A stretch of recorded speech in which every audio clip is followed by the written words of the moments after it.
What is going on, guys? Jason Burke here, Styles Clash for Life, coming at you on YouTube, and tonight I am wrestling with myself twice. I am doing this weekend's previews for NXT Takeover Toronto this coming Saturday, and WWE Survivor Series 2016 that's airing this Sunday. I'm filming both here back to back.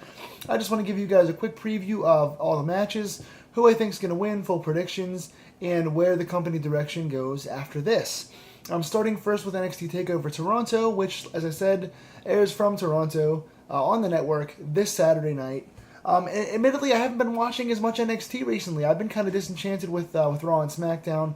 Haven't really watched any of Raw and SmackDown, but by proxy and by being busy and having a lot of stuff going on, I haven't watched much NXT. I fell in like 5 or 6 weeks behind. I plan to binge watch it soon because I do enjoy the roster. I love the product. I'm always a fan of NXT. It's always getting better and better.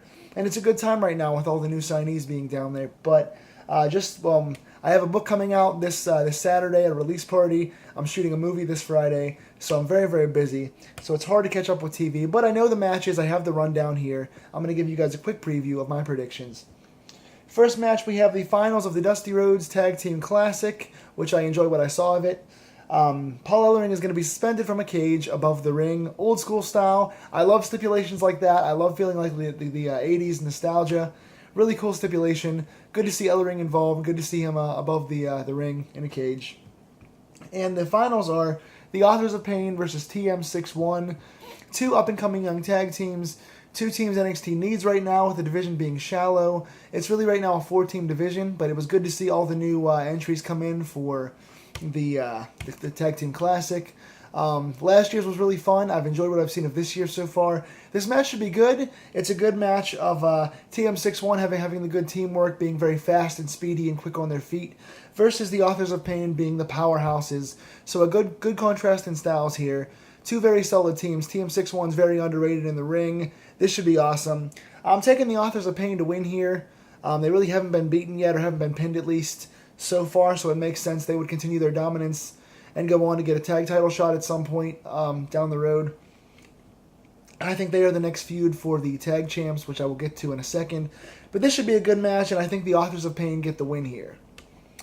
TM61, I'm not sure where they're going to go feud-wise, but again, NXT did just sign the Bollywood brothers as well, so a lot of young, up-and-coming, talented tag teams in the division. Looking forward to see where it goes. Then we have Bobby Roode against Ty Dillinger, the match of two former tag team partners. I'm looking forward to this a lot.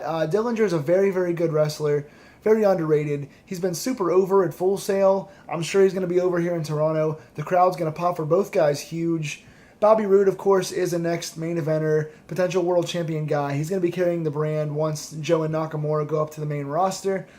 So Roode obviously being the bigger name and the newer signing, I think gets the win here. This match should be very good. I think this is going to be an underrated show stealer for this show. And again, love Dillinger, good performance, but he doesn't really need to win. He's over anyway, and the company doesn't seem very behind pushing him. So I don't think Dillinger gets the win here. I think Roode gets the win and goes on to be a main eventer in an upper tier program with a Nakamura, a Joe, someone like that. So I think Roode gets the win in a very good match. Then we have what I think is going to be the best match of the show, and one of the best matches of the entire weekend. This could steal the entire weekend of shows here. This is the Revival defending the tag team titles against Tommaso Ciampa and Johnny Gargano, DIY. This was a big-time show stealer at the last TakeOver events. These guys tore the house down to a standing ovation. I think more of the same is going to happen here. And I'm calling it now. I think DIY, Ciampa and Gargano become the tag team champions. They were so close last time. Revival's already had the belts twice. I think they're due for a call-up in the next 6 months to 8 months, something like that. So I think that Gargano and Ciampa steal the show and win the tag team titles here and go on to feud with the Authors of Pain. So I think the Authors of Pain, after they get the rematch out of the way with the Revival, I think Gargano and Ciampa take on the Authors of Pain, and Revival stick around for about 6 more months till they go up to the main roster. So this should be awesome. Then we have, curiously, Asuka defending the Women's Championship against Mickie James. They have no other ladies really ready for Asuka. The only lady they're really pushing hard right now is Ember Moon, who's also a face. They are getting behind Billie Kay and her partner. What the heck's their partner's name? I can't recall Billy Kay's partner's name right now. They're getting behind those two, which is good. They're going to be future stars.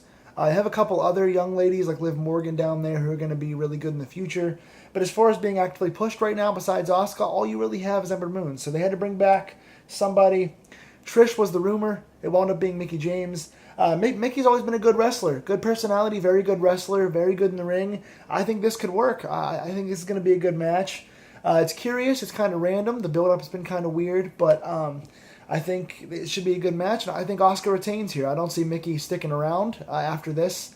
No sense having an older, already established person beat your undefeated women's champion. So Asuka retains here, and what should be a decent match.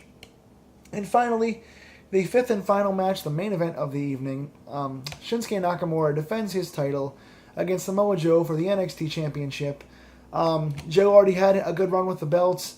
He's been on fire as a heel. Nakamura just won the belt at the last special, so there's no sense taking it off him. Again, these two guys click well. They're both stiff and physical and work that strong style and use a bevy of strikes and suplexes. They clicked well the last time. This should be even better. I'm expecting a very good match here. One of the best on the card, and I think Nakamura retains because he is the new champion. He has not been beaten yet, and it makes no sense to switch the belt back here to Joe. So I think Nakamura retains, and I think Joe gets called up around the Rumble. I think he kind of bides his time for another few months until January and gets called up between the Rumble and WrestleMania. So what do you guys think? What are you most looking forward to on the show? What are your predictions for NXT TakeOver Toronto? Tell me in the comments down below. Until the next opening bell, guys, this has been Wrestling with myself, and I will see you guys real soon.